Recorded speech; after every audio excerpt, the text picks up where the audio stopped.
As Canadians brace themselves for the legalization of recreational pot, there have been many debates over whether or not cannabis is good for you. On one side of the spectrum, you get the pro-pot group. This is a freedom that has no victim, no crime. Then you get other people arguing any pot smoking will kill you and everyone around you. Marijuana, the burning weed with its root in hell. The dichotomy of these two views can be traced to two chemical compounds found in marijuana, CBD and THC. Cannabis contains cannabidiol, or CBD, a chemical thought to be responsible for many of marijuana's therapeutic effects. It is the compound in medicinal marijuana used for treating chronic pain, inflammation, nausea, and anxiety, among other things. It is important to make the distinction between this compound and THC, which is what gets you high and is sometimes connected to the harmful aspects of weed. So CBD is cannabidiol. It's like the yin to the yang of THC. It's quite a promising medicinal ingredient, but it does not have any recreational value. The thing is, since the substance has been illegal for so long, the health industry hasn't really invested in long-term health studies. So we truly don't understand its long-term impact.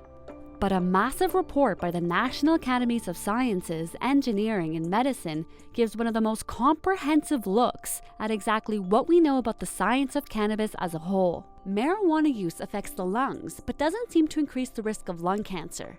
But there may be a link between smoking pot, bronchitis, and chronic coughs. Typically, cannabis in the past has been consumed through combustion methods such as smoking. The reality is when you heat a product up past 400 degrees Fahrenheit, you get toxic byproducts such as benzene, and benzene can go into the body and cause carcinogenic effects. As well, marijuana may help relieve some types of pain. And THC actually has anti-inflammatory effects, so if there is inflammation in the body, this plant can actually reduce some of the inflammation in the body. Some evidence suggests that pot smoking may play a role in triggering a heart attack. Within a few minutes of inhaling marijuana, your heart rate can increase between 20 and 50 beats a minute, according to the U.S. National Institute on Drug Abuse. On the mental health front, evidence reviewed suggests that pot use may increase the risk of developing schizophrenia and other psychosis. When you consume too much and you start to lose insight or awareness as to what's going on, that it can lead to many medical complications or issues. The biggest one is psychosis. The overall risk is still quite low. Some of the research out there shows 1 in about 20,000 people can have a psychotic episode from the use of cannabis. Cannabis use was also linked to a small increased risk of depression, but it doesn't seem to be a gateway for hard drugs, as some opponents argue. To no surprise, the report also found that learning, memory, and attention are impaired immediately after getting high. But there was limited evidence showing a connection between cannabis use and lower academic achievement. The committee behind the report that looked at the health effects of weed considered more than 10,000 studies published since 1999 for its analysis and reached nearly 100 conclusions. Of course, we can't go through them all, but we asked our expert, if you're going to use pot, what is the safest way of doing it?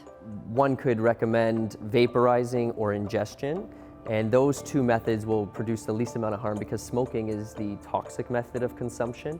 Vaporizing will not create those toxic ingredients. It would give someone an effect that would be short-term. So if you're going to consume cannabis, you should start low, and that should be 5 milligrams of THC or less. And you should wait 6 to 8 hours to see what effect you had. With recreational pot scheduled to be legalized on October 17th, Verbura predicts more people will be using it, at least at the beginning. However, with its wide availability, there will likely be more investment in health studies to evaluate the impact pot may have on our health. Thanks for watching Global News. For more videos from our marijuana legalization series, click on the videos here. Also hit the subscribe button on the screen to make sure you get all the latest international news and best trending video.